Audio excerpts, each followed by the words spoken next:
Okay, this is homework for Wednesday's class, and these are YouTube videos, and therefore they have to be less than 15 minutes, so I'm going to have to hustle through this presentation. But the idea here is that this is a research project that I've been working on for the last 2 years. It's a collaboration between the National Park Service and the U.S. Forest Service, and it is about adaptation management. So we're trying to figure out how the forests and the parks would adapt their management to accommodate climate change, and in particular, their management of fire. And so, if we think about fire, that fire is influenced by the type of vegetation that's on the landscape and the climate of the landscape. So the climate affects the vegetation. The vegetation has feedbacks that affects the climate. So that this is this feedback loop one to the other, and we're trying to understand how we might that changing climate influences our capacity to manage fire to maintain the vegetation types that we desire in our national parks and national forests. And this is a problem because the climate is changing, and the Leopold report, as I mentioned earlier, encourages national parks to manage towards historical targets, not future targets. And so at some level, their goals and strategies, both their goals and the strategies, don't make sense in the past, and we have to think about new ones for the future. So this project encompasses a pretty big swath of the southern Sierra Nevada. This is Yosemite National Park in the dark green, Sequoia, Kings Canyon down here. The light green is our national forests, and the brown is Bureau of Land Management, and several other public and land ownership types in there. So you see it's a big landscape that's almost all federal land. And so what's our process? Our process has been to say, as I mentioned earlier, fire is something that is actively managed on the landscape, and therefore provides a good initial focus for resource managers to think about what we could do. And then our process has been to take a big team approach with USGS, National Park Service, university researchers all coming together to think about what information is important to think about in terms of understanding the risks that climate change places on the landscape for future management. The model that we have adopted has been one of this vulnerability assessment, and the IPCC defines vulnerability as a function of the sensitivity of an attribute to change, the exposure to drivers of change, and the adaptive capacity of that system or resilience of that system to change. And the way that we express this is that given climate change, what's the probability of fire given climate change is a measure of exposure. Another measure of exposure is given that there's a fire, what's the probability of that fire being high intensity? And we can think about sensitivity as well. Given the climate change, what's the probability that that vegetation is stressed to the point where it might change, and might change particularly dramatically if there were a fire, if there were in particular a high intensity fire. And then what's the so that's this down here. What's the probability of vegetation change given climate change and a fire? And so I'm going to skip by this slide and to move this forward just so we keep this under 15 minutes. But that we did some modeling, and what we did was we aggregated the vegetation of that study area by community types, things like ponderosa pine forests or Douglas fir forests or mixed conifer pine forests, things like that. And we took a climate surface for that landscape and said we can map and do a multivariate analysis and depict, in this case in 2 dimensions, all of that landscape and how it relates to one another in terms of climate. So here's this multivariate analysis, a principal components analysis. Most of that variability is captured in the first 2 axes that then represents the climatic space of the environment. Within that, we can identify any individual type. This one happens to be ponderosa pine down here, and plot in that same space just the points that are related to that community, where that community is found on the landscape.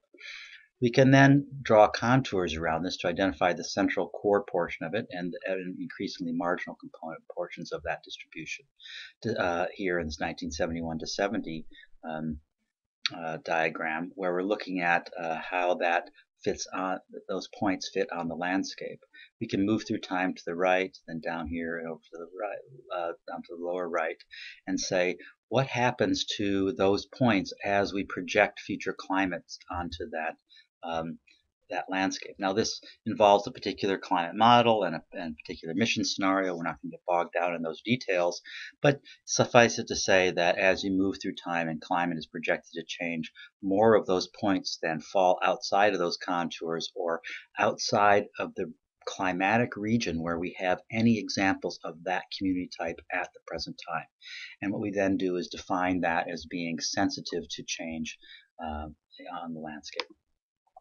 So we then can put that back on a map of the landscape. Here, this is that ponderosa pine, same for time periods. The points just where we're seeing that in those points in space, where here the dark green areas are those areas that are central in the climatic center zone, and we see that the future of ponderosa pine may be up at the end of the century, maybe up here in the north part of the region on the far right, where we're seeing some green points, but that much of the southern and Sierra Nevada, where we find ponderosa pine now, are projecting there to be climates that don't support ponderosa pine at the present time.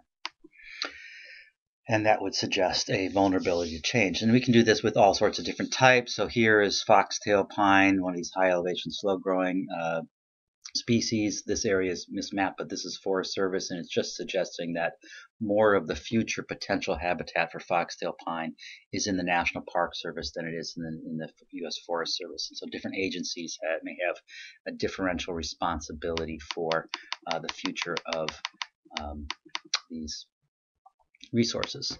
So here's what those maps look like when we put them all together. We say we move from the left where it's relatively green to the right where it's relatively red as we move through the 21st century, and we say that different types become sensitive to change as a consequence of that climate change and those community types falling outside of their zone.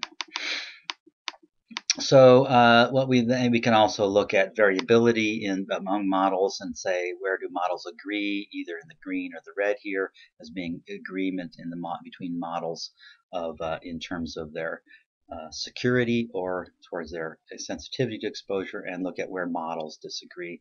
I won't go into those details now. We can also look at how various different community types have different levels of security on different kinds of different land management types in the future, which ones have a higher probability of persisting in Forest Service lands or Park Service lands, et cetera, et cetera.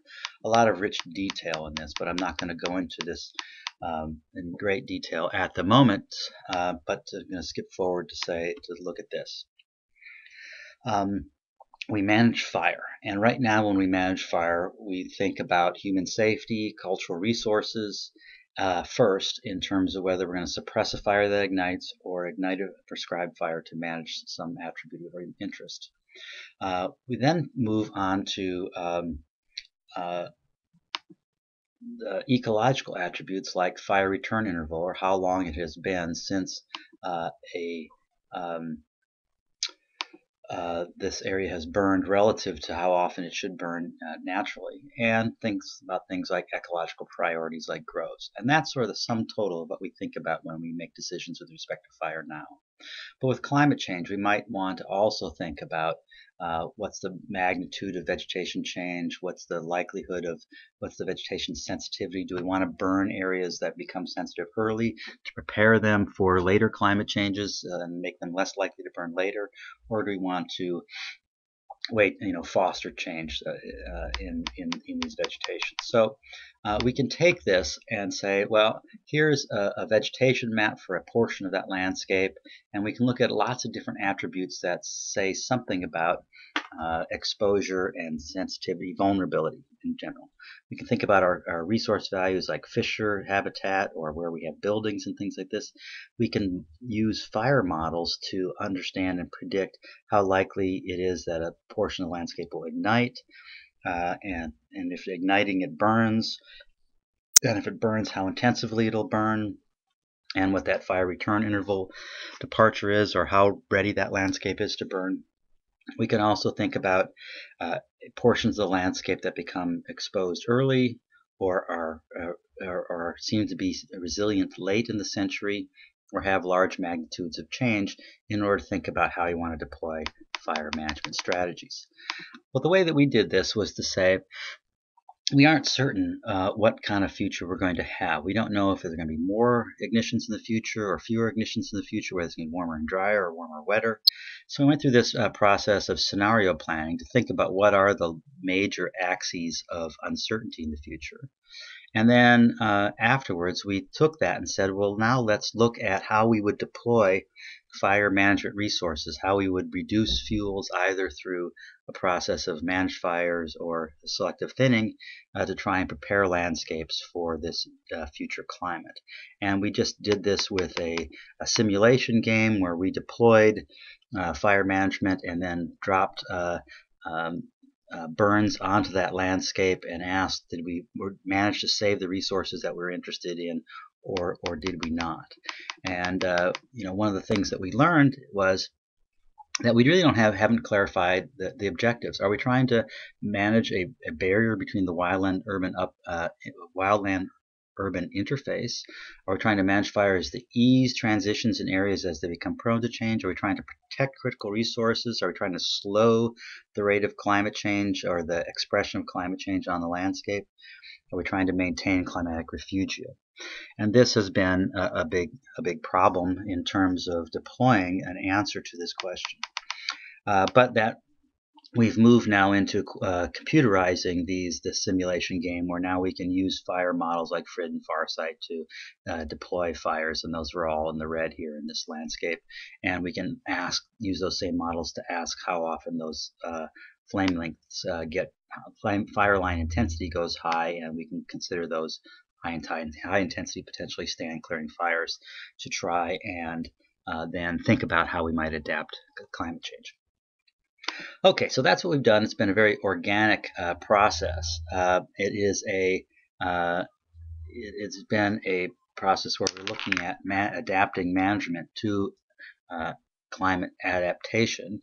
It isn't what we would call strictly an adaptive management program. So what I wanted to do is spend some time thinking about and talking about in class, how would you make this into an adaptive management project, or a results-based management project, or an open standards project, to think about that entire loop.